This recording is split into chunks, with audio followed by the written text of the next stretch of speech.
Welcome to Engineering Knowledge. In this video, we will quickly recap the difference between interpolator and decimator and some doubts regarding interpolator and decimator. But before going to the quick review, we will first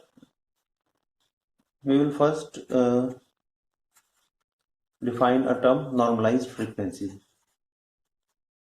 Normalized frequency, which is generally used in discrete system. Normalized frequency is that frequency where we use the normalization of frequency for easiness in digital domain. For example, the simple frequency or normal frequency we generally know is frequency is measured using cycles per second unit, and sampling rate we know that sampling rate we represent using fs, represent in units, samples per second. So normalized frequency is nothing but the division of frequency with that of sampling rate, that it becomes f upon fs, and its unit becomes cycle per second upon samples per second. It becomes units cycles per samples. Okay, and if we talk about the angular normalized frequency, angular normalized frequency, that is frequency in radian. Further, we use the term frequency in radian in digital domain. It is represented as omega 2 pi in radian, and that f upon f is normalized frequency, this normalized frequency. Okay, radian, and this is what cycles per samples unit. So combined unit will become it that radian per samples. So this is the terminology used in discrete system. So this is what normalized angular frequency. So for any signal we have this is the sampling rate, this is normalized angular frequency. For suppose signal xn, we have normalized frequency omega x 2 pi f upon fx. Similarly, for signal yn, suppose we have normalized frequency fy 2 pi f upon fy. So we can see that omega x and fx are, we can further write this frequency in some terms, that is tx f and 2 pi ty f, where tx and ty are intervals, sampling intervals.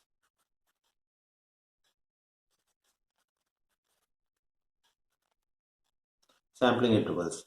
Okay, so this is the basic terminology used in normalized frequency in discrete domain, and we will use it in our interpolator and decimator. Now, what is interpolator and decimator? Here we can assume by this example that we have two domains, time domain and frequency domain, and we know that time is 1 upon frequency, that is both are in reverse. Suppose a signal is compressed in time domain, it means by the inverse relationship, this signal will be stretched in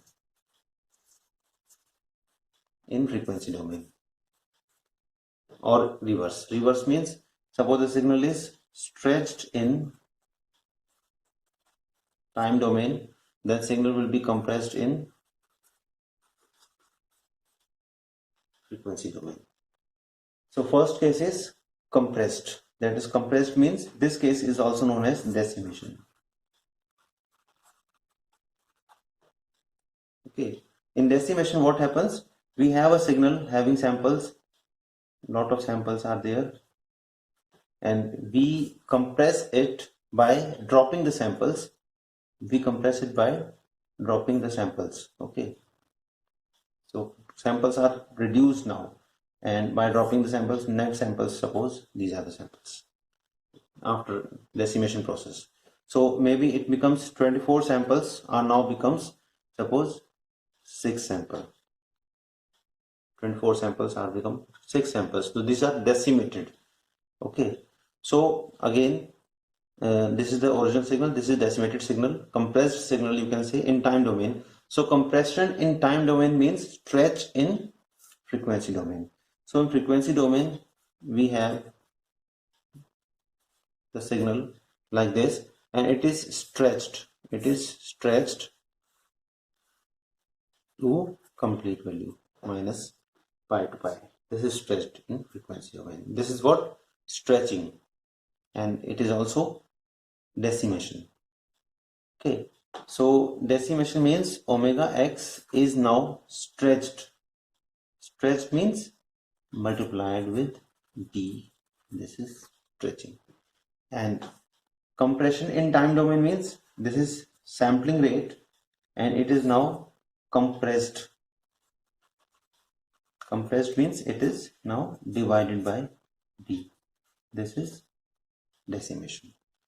So it is what in time domain and in frequency domain.